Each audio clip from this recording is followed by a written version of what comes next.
first time in my life இந்த உம்ராவை செய்யக்கூடிய பாக்கியத்தை கொடுத்த இறைவனுக்கே புகழ் அனைத்தும். سنخوض معاركنا معهم وسنمضي جموعا نغدوهم ونعيد الحق المغتصب وبكل. அஸ்ஸலாமு அலைக்கும், welcome back to my channel. கிட்டத்தட்ட மக்கால காபா பக்கத்தில் இருக்கக்கூடிய இந்த கிளாக் டவர் கிட்டத்தட்ட 30 கிலோமீட்டர் நான் அவையில் இருக்கும் போதே என்னால் விசிபிளாக பார்க்க முடிஞ்சது. சுபஹானல்லா சுபஹானல்லா. அந்த செகண்டே நம்மளோட உடம்புல ஒரு பூரிப்பு ஏற்படும். வியூவர்ஸ்ட்டு கேட்கக்கூடியது ஒன்னே ஒன்று தான், சப்ஸ்கிரைப் பண்ணி வச்சுக்கோங்க, பக்கத்தில் இருக்க பெல் ஐக்கானை கிளிக் பண்ணி வச்சுக்கோங்க. நம்ம வீடியோவை பார்ப்போம், டைம் வேஸ்ட் பண்ண வேண்டாம். நான் இப்போ உம்ரா ஸ்டார்ட் பண்ணும்போது லப்பைக்க உம்ரத்தன் அப்படின்ட்டு ஒரு நியத் வைக்கணும். அந்த நியத்தை வச்சுட்டேன். உம்ராவுடைய ட்ரெஸ்ஸை வந்து நாங்கள் அணியணும். நான் சவுதியில் இருக்கிறதுனால நாங்கள் மீகாத்துடைய எல்லைக்கு உட்பட்டு இருக்கோம். அதனால் நாங்கள் இங்கேயே வியர் பண்ணிட்டு போய்க்கலாம். எந்த இடத்துல இருந்து மக்கா நோக்கி நான் யாத்திரை வரணும், அது வர லப்பைக் அல்லாஹும்ம லப்பா துவா வந்து நான் ஓதிக்கிட்டே வரேன். அது ஓதிட்டு வரணும், அதான் ரூல்ஸு.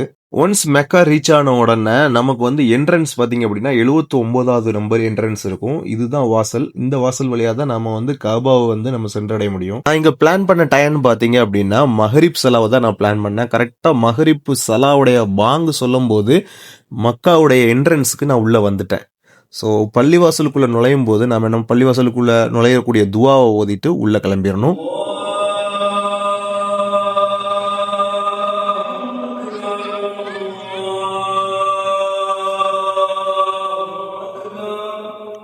பள்ளிவாசலுக்குள்ள வந்த உடனேயே காபத்துல்லாவுடைய அந்த கருப்பு துணி உங்களுடைய பார்வையை அதன் பக்கம் திருப்பும். மீன்வேல் நீங்க தொடர்ச்சியா வாக் பண்ணிக்கிட்டே இருந்தீங்கன்னா ஒரு 100 மீட்டர்லயே காபாவுடைய ஃபுல் விசிபிள் வந்து உங்களுக்கு கிடைக்கும். அந்த கண்குள்ளா காட்சியை வந்து நீங்க பார்த்து கண்டுகளிக்கலாம். இந்த வீடியோ பார்க்கும்போது உங்களுக்கு அந்த ஃபீல் கிடைக்கணும் அப்படிங்கிறதுக்காக வீடியோ அந்த மாதிரி மேக் பண்ணியிருக்கிறேன். ஸோ அது எப்படி இருக்கு அப்படிங்கிறத நீங்க கமெண்ட்ல சொல்லுங்க. லப்பைக் அல்லாஹும்ம லப்பை தொடர்ச்சியா நீங்க ஓதிட்டே வருவீங்க. காபத்துல்லாவுடைய ஃபுல் விசிபிள் உங்களுக்கு கிடைச்சதுக்கு அப்புறம் அந்த துவாவை நீங்க ஸ்டாப் பண்ணிடணும்.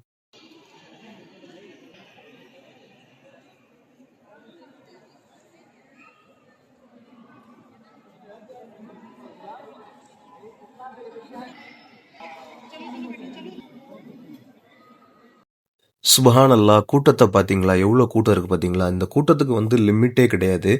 இந்த கியாமத்து நாள் வர உலகம் அழிகிற வர இந்த கூட்டம் வந்துக்கிட்டே தான் இருப்பாங்க. ஏன்னா உலகத்தில் இருக்கக்கூடிய எல்லா முஸ்லீம்களும் இறக்குறதுக்கு முன்னாடி ஒரு வாட்டியாவது இந்த இடத்த வந்து அடையணும் அப்படிங்கிற ஒரு ஆசை, ஏக்கம் கண்டிப்பாக இருக்கும். ஈஸியாக இருக்குண்ணா கிட்டத்தில். ஸோ வெளியே ஏறிக்கிட்டே இருக்காங்கண்ணே. இங்கே வரணும்னு நினைக்கக்கூடிய ஒவ்வொரு ஈமான் உள்ள முஸ்லீம்களுடைய துவாவையும் அல்லாஹ் கபூலாக்குவனாக. கௌபத்துல்லாவை பார்த்ததுக்கப்புறம் நம்ம தவாபை ஸ்டார்ட் பண்ணணும். தவாபு பார்த்தீங்க அப்படின்னா ஒரு 7 ரவுண்டு நம்ம ஸ்டார்ட் பண்ணணும். தவாப் ஸ்டார்ட் பண்ணுறதுக்கு முன்னக்கூட்டி ஆண்கள் இஹ்ராம் வந்து அணிஞ்சிருப்பாங்க. அந்த இஹ்ராம் வந்து ஒரு தோள்பட்ட புஜம் வந்து தெரிகிற மாதிரி துணியை மடித்து போட்டுக்கணும். பெண்கள் அவங்கள ரெகுலராக யூஸ் பண்ணக்கூடிய அந்த பர்தாவே போட்டுட்டு போனாலுமே போதுமானது. ஆண்களுக்கு மட்டும்தான் இந்த ரூல்ஸ் வந்து பொருந்தும்.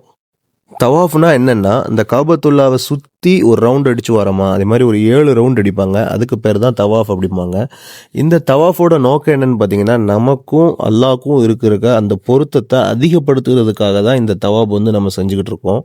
தவாஃப் ஸ்டார்ட் பண்ணுறதுக்கு முன்னக்கூட்டி எப்படின்னு பார்த்தீங்கன்னா, நம்மளோட உள்ளத்தை ரொம்ப தூய்மையாக வச்சுக்கிடணும். அதுக்கப்புறமா தவாப் ஸ்டார்ட் பண்ணும்போது ரவுண்ட் அடிக்கும்போது யாரையும் புஷ் பண்ணக்கூடாது, இது பண்ணக்கூடாது. இந்த இடத்துல தவாப் ஸ்டார்ட் பண்ணதுக்கு அப்புறம் ஒரு ஃபோட்டோவோ பிக்சரோ நம்மளோட துவாவை இடைஞ்சல் ஊட்டுற மாதிரி எந்த ஒரு செயலுமே செய்யக்கூடாது. அப்படி செஞ்சால் இது மொத்தமாக பாலாயிரும். எனக்கு தெரியும், இங்கே அவ்வளோ தூரத்துலேருந்து வந்திருக்கோம், இன்டர்நேஷ்னல்லேருந்து இந்தியாவிலேருந்து வருவோம். அப்படிங்கும்போது வந்து நம்ம ஃபோட்டோ எடுப்போம், பிக்சர் எடுப்போம். ஸோ அது எல்லாமே என்னென்னா, அந்த 7 ரவுண்டு முடிச்சதுக்கப்புறம் நீங்கள் 8வது ஒரு ரவுண்டு போங்க, ஒன்றும் பிரச்சனை கிடையாது. ஃபோட்டோ எடுக்கிறதுக்குன்னு ஒரு ரவுண்டு போய்க்கோங்க, ஒன்றும் ப்ராப்ளம் இல்லை. ஸோ நீங்கள் அந்த தவாப் செய்யும்போது எந்த ஒரு இடைஞ்சல் ஊட்டுற எந்த ஒரு செயலுமே நீங்கள் செய்யக்கூடாது. தவாப் ஸ்டார்ட் பண்ணுற பாயிண்ட்னு பார்த்தீங்கன்னா, ஹஜருல் அஸ்வத் கல் இருக்கிற இடத்துல இருந்து தவாப் ஸ்டார்ட் ஆகும். கல்லை முத்தமிடுறதுக்கு சான்ஸ் கிடச்சிதுன்னா முத்தமிட்டுட்டு அல்லாஹ் அக்பர் பிஸ்மில்லான்னு சொல்லி ஆரம்பிச்சிருங்க. அப்படி இல்லைன்னா கொஞ்சம் தூரமாக இருந்தீங்கன்னா அந்த ஹஜருல் அஸ்வத் கல்லை நோக்கி கைகளை உயர்த்தி அல்லாஹ் அக்பர் பிஸ்மில்லா அப்படின்ட்டு சொல்லி உங்களோட தவாஃபை ஸ்டார்ட் பண்ணிடணும். தவாப் ஸ்டார்ட் ஆன ஃபர்ஸ்ட் கார்னர் ஹஜருல் அஸ்வத் கார்னர்ல இருந்து ஈராக்கி கார்னர், அடுத்த கார்னர் வந்து ஈராக்கி கார்னர், அதாவது அடுத்த முக்கு ஈராக்கி கார்னருக்கு அப்புறம் பார்த்தீங்கன்னா இஸ்மாயில் ஸ்டோன் முடிகிற இடம் அந்த முக்கு. இந்த இடைப்பட்ட நேரத்தில் நீங்கள் ஓத வேண்டிய துவா என்னன்னு பார்த்தீங்கன்னா, ரப்பனா ஆத்தினான்னு அந்த துவா ஆரம்பிக்கும்ல, அந்த துவா வந்து நீங்கள் கண்டினியூஸாக ஓதிக்கிட்டே இருக்கணும்.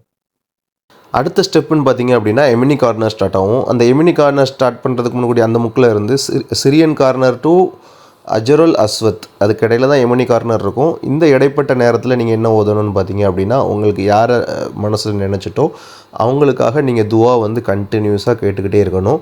இதே ஸ்டெப்பு தான் 7 ரவுண்டு நீங்கள் வந்து இந்த தவாஃபில் இருக்கிற மாதிரி இருக்கும். இந்த தவாஃபில் நீங்கள் செல்ஃபோன் எடுத்து ஃபோட்டோ எடுத்தாலோ யாரையாவது புஷ் பண்ணாலோ அந்த நம்ம துவா கேட்குற அந்த மனசு இல்லாமல் வேறு ஏதாவது ஒரு திங்க் பண்ணாலோ அல்லாட்ட இருக்கிற அந்த கனெக்ஷன் டோட்டலாக கட் ஆயிரும்.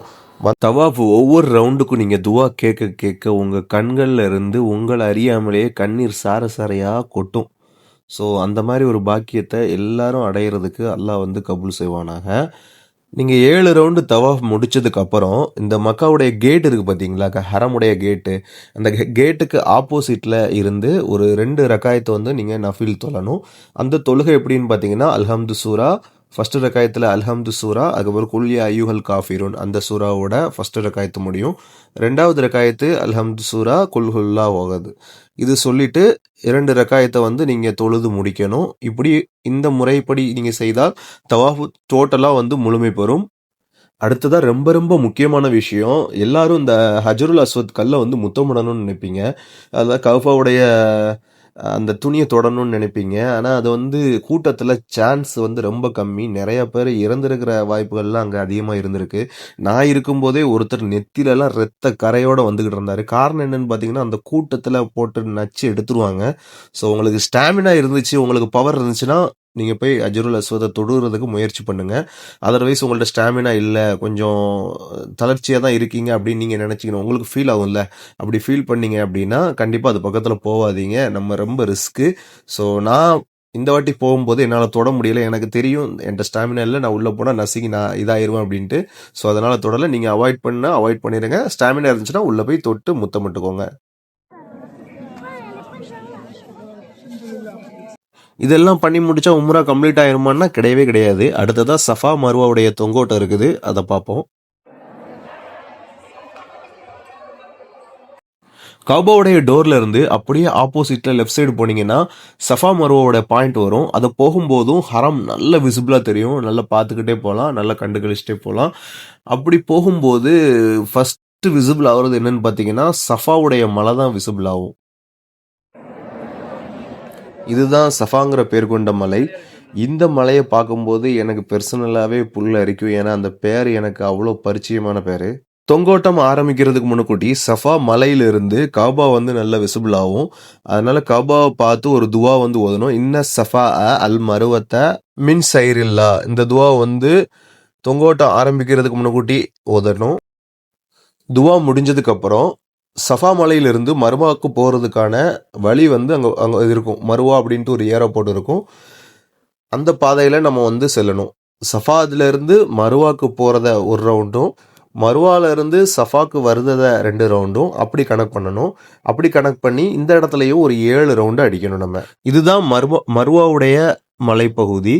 இந்த மலைப்பகுதியிலிருந்தும் கௌபத்துல்லாவுடைய திசையை நோக்கி அதே சேம் துவா ஓதணும். இன்ன சஃபா அல் மருவத்தை மின் சைரில்லா.